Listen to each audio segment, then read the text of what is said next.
You're talking about the hate. I was like, Yeah. would I still get the hate if I had something that was objectively true, like provably true? The earth is round. It's very easily provable the earth is round. Also, that we landed on the moon. It's very easy to prove we landed on the moon. It's not difficult at all. There's a retroreflector up there. You shine a light on it. It comes back in 2.2 seconds. How did that get there? It wasn't fucking magic. Neil Armstrong put it up there. When you come to these realizations that these things are easily provable, now I want to test with something that's easily provable. Am I still getting this hate? And I get even more hate. I get even more hate. Here's one of the funny things. There's a study they did with this. You know, these people, these doomers who believe the Earth is going to end on January or July 21st, 2021 or 2020. You guys know what I'm talking about, My right? grandpa was one of those. There you go. The Y2K. A doomsday prepper. Doomsday prepper, the Y2K people or whatever. Whenever they have a set date that the world is going to end and it doesn't end, they don't turn around and apologize. They never turn around and say, we were wrong. Do you know what they do? They push out the date. They're even more sure of their convictions, even when they are objectively proved wrong.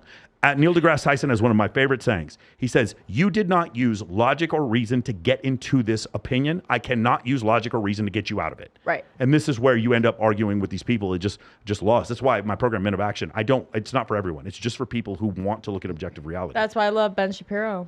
Yeah, I mean, Ben Shapiro. He hits people with facts. He does. I do like Ben Shapiro. He does, though, sometimes creep into like faith-based arguments for things, and those aren't facts. Well, although I don't disagree, I agree with most of his opinions. The guys who deal with facts are Michio Kaku. The guys who deal with facts are Richard Dawkins. The guys who deal with facts, like strictly deal with facts, are Neil deGrasse Tyson. The guys who deal with facts but also their emotion are guys like Jordan Peterson or Ben Shapiro. They're like, it's facts, but then it's like, here's my also Judeo-Christian ethics that I'm going to shove in with my facts that aren't exactly facts. Right. I'm a Christian, so I choose to have beliefs about religion, but my beliefs are based on faith. They're not based on evidence. Does that make sense? Yes, of course. Yeah, so that's the difference where we get into that whole thing. I don't believe in God based on evidence. I believe in God based on my faith. Right. That makes sense. Of course. But I can keep the things separate. And if you guys are ever confused about that, read Einstein's belief in God. It's really interesting how he explains it. That's the way I believe. That sounds it also. interesting. Yeah, but he calls it the God of physics.